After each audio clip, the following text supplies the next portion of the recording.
জানতেই পারলাম না কিভাবে গ্রেফতার করবো, তুমি জানতেই পারলাম না কিভাবে গ্রেফতার করবো। রাজ্যপাট আগেই গিয়েছে, একে একে দুর্নীতির দায়ে পুলিশের জালে ধরা পড়ছেন এ রাজ্যের প্রাক্তন শাসক দল তৃণমূল কংগ্রেসের নেতারা।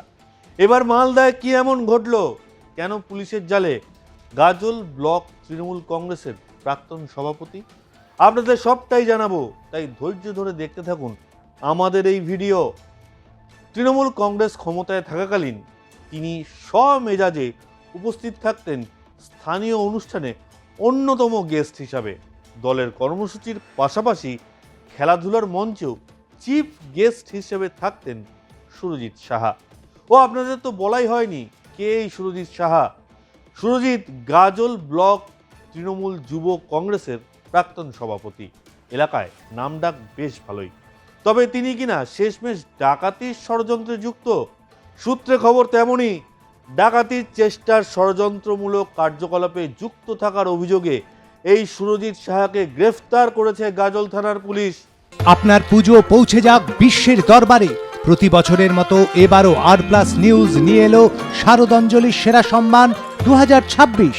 অংশ নিতে সকাল 10টা থেকে সন্ধে 6টার মধ্যে সরাসরি যোগাযোগ করুন আমাদের অফিসে অথবা কল করুন 9836323248 এই নম্বরে। শারদাঞ্জলি শুধুমাত্র আর+ নিউজে। সূত্রের খবর, সম্প্রতি গাজল এলাকায় এক ডাকাতির ঘটনায় দুজনকে গ্রেফতার করে পুলিশ। তাদের কাছ থেকে জানা যায় এই ঘটনার অন্যতম মূল চক্রী নাকি সুরজিৎ সাহা। গ্রেফতার হওয়া ব্যক্তিদের থেকে এ তথ্য পেতেই নড়েচড়ে বসে পুলিশ প্রশাসন। শনিবার রাতে গোপনে সুরজিতের বাড়িতে হানা দেয় পুলিশ, সেখান থেকেই তাকে গ্রেফতার করা হয়। আর তৃণমূলের প্রাক্তন যুব সভাপতি পুলিশের হাতে ডাকাতির মতো ঘটনায় গ্রেফতার হতেই রাজনৈতিক তরজা শুরু হয়ে গিয়েছে। স্থানীয় বিজেপি বিধায়ক চিন্ময় দেবের অভিযোগ, তৃণমূল এই ধরনের অপরাধ পরায়ণ ব্যক্তিদের আশ্রয়দাতার দল। এর আগেও সুরজিৎ সাহার বিরুদ্ধে তোলাবাজি, জোর করে জমি দখলের মতো মৌখিক অভিযোগ তার কাছে এসেছে বলেও দাবি করেন চিন্ময় বাবু। আইনের পথে চলবে বলেই জানিয়েছেন তিনি। তৃণমূলের যে ব্লক যুব সভাপতি ছিলেন উনি অ্যারেস্ট হয়েছেন এবং সম্ভবত কোনো আর্মস কেসে আর ওনাকে অ্যারেস্ট করা হয়েছে।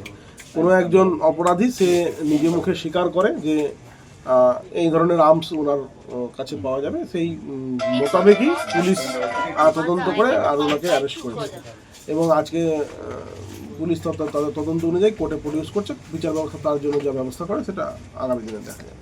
এই তৃণমূল দলটা এই ধরনের ব্যক্তিগুলোকে বেছে নিয়েই তাদের পদাধিকার দিত, যাতে করে তারা নিজেদের রাজনৈতিক প্রভাব খাটিয়ে মানুষের উপর অত্যাচার করে, অবৈধভাবে কাউরি জমি দখল করে, কাউকে পার্টির পদ পাইয়ে দেওয়ার নাম করে পয়সা তোলা, এই ধরনের করে যেন তিনি দলটাকে প্রভাবশালী করতে পারে, দলে একটা আর্থিকভাবে দলকে যেন আরও সমৃদ্ধি করতে পারে, এই ধরনের লোককেই দেওয়া হতো এবং তার প্রমাণ হলো আজকে।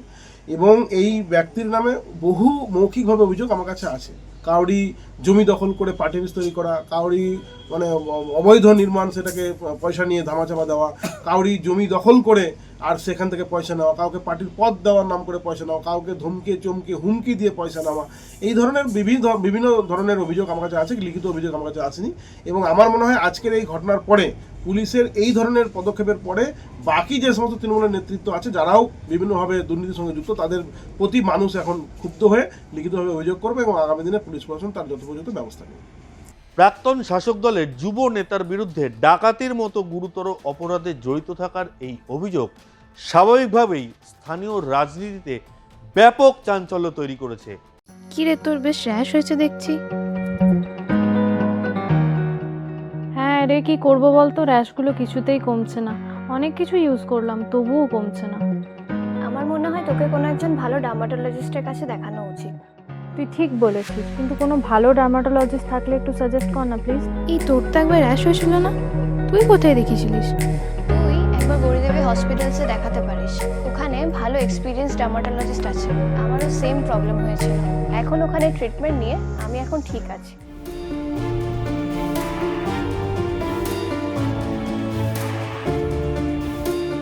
গৌরী দেবী হসপিটাল, রাজবাঁধ, দুর্গাপুর। যোগাযোগ 800-100-3333, 800-111-3333।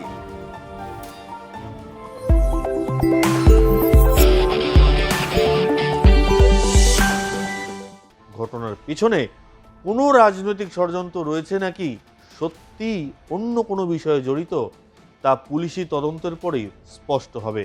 আপাতত আদালতের নির্দেশে ধৃত নেতাকে নিজেদের হেফাজতে নিয়ে ঘটনার গভীরে পৌঁছানোর চেষ্টা করছে পুলিশ প্রশাসন।